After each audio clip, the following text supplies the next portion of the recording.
या सर्वांचा मनापासून आभार व्यक्त करतो। मित्रांनो, ज्या परवीन दादांनी महाराष्ट्रात अनेक मुलांना घडवण्याचे काम केले आणि त्याच व्यक्तीवर अक्कलकोट सारख्या पवित्र स्थानी या ठिकाणी अमोलराजे असतील, जन्मंजयराजे असतील यांच्या कार्यक्रमाला गालबोट लावण्यासाठी या ठिकाणी जो हल्ला घडवून आणला त्या हल्ल्याचा मी या प्रथम निषेध करतो। त्याचबरोबर दुसरी एक गोष्ट सांगतो, अमोलराजे गेल्या अनेक दिवस झाला हा अक्कलकोट महाराष्ट्रभर हिंदू मुस्लिम आणि इतर ठिकाणी बदनाम कसा होईल असाच प्रयत्न काही ठिकाणी सुरू आहे। मागे आपण बघितलं की अहमदनगरचा एक टट्टू आणून या ठिकाणी एका समाजाला टार्गेट करण्यात आलं। अजूनही तुम्हाला सांगतो, याच पद्धतीने इंदापूरचा हा टट्टू आणून या ठिकाणी परवीन दादावर हल्ला करण्यात आला। याचा मागचा मास्टरमाइंड कोण आहे हे शोधणं मात्र आता गरजेचं आहे।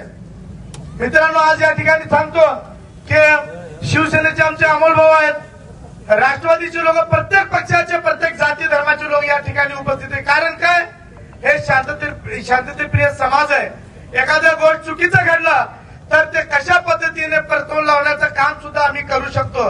मागे चंद्रकांत दादावर फक्त शाई फेकली तर 307 लावण्यात आलं, पण या ठिकाणी ऑइल टाकून परवीन दादा जाळण्यापर्यंत प्रयत्न झाला, पण पोलिसांनी मात्र 307 या ठिकाणी लावलं नाही। मी पोलीस बांधवांना सुद्धा सांगतो, सरकार येती जाती, तुम्हाला जे वर्दी भेटलेले सामान्य लोकांची सेवा करण्यासाठी, त्यांचं संरक्षण करण्यासाठी भेटलेले, पण तुम्ही सुद्धा सत्ताधाऱ्यांचं जर बोटावर नाचलं तर हे योग्य नाहीये, हे तुम्हाला शोभणारं नाहीये।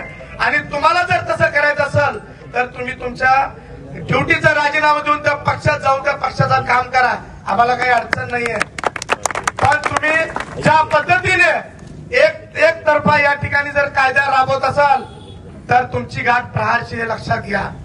कारण गेल्या अनेक दिवसापासून मी बघतोय अक्कलकोट तालुक्यामध्ये छोट्या छोट्या गोष्टीसाठी मोर्चे, छोट्या गोष्टीसाठी मी तमाम सर्व जाती धर्माच्या लोकांना सांगतो, राजकीय लोकांच्या नादी लागू नका, जातीयवाद करू नका। आज वेळ जे आहे ना चांगल्या पद्धतीने जगण्याचे, आज परवीन दादा सारखं काम करा। हजारो युवकांना त्यांनी या ठिकाणी नोकरी लावली, इथले स्थानिक आमदार असतील, मंत्री असतील, खासदार असतील, त्यांना सुद्धा जा विचार की बाबांनो आमच्या मुलांच्या नोकरींचा काय प्रश्न झाला। पण आज होतोय का माहितीये का, एका समाजाला टार्गेट करायचं, एका समाजाला वारंवार त्रास द्यायचा, हे पद्धत योग्य नाहीये। आणि परवीन दादासाठी संपूर्ण महाराष्ट्रातील सगळ्या जाती धर्माचे लोक या ठिकाणी उभे असणार आहे। मी ब्रिगेडलाही सांगतो, तुमच्यासोबत प्रहार आहे आणि शिवसेनाही असं। यापुढे जर अशा प्रकारे कुणी हल्ला करून जर त्रास देण्याचं काम करत असेल त्याच पद्धतीने आपण सुद्धा उत्तर दिलं पाहिजे। कारण अक्कलकोटकरांना सुद्धा सांगतो की अक्कलकोटमध्ये येऊन असे काही छपरीगिरी करणाऱ्या लोकांना तुम्ही तालुक्याच्या बाहेर जाऊ देऊ नका। तुम्हाला जमत नसेल तर आम्हाला सांगा, आम्ही त्यांचे हातपाय व्यवस्थित करतो। पण हे अशा पद्धतीचे हल्ले करून त्यांची हिंमत वाढत जाणार। आज आपल्या गावात येऊन, आपल्या शहरात येऊन करतात, उद्या आपल्या घरात येऊन केल्याशिवाय राहणार नाही।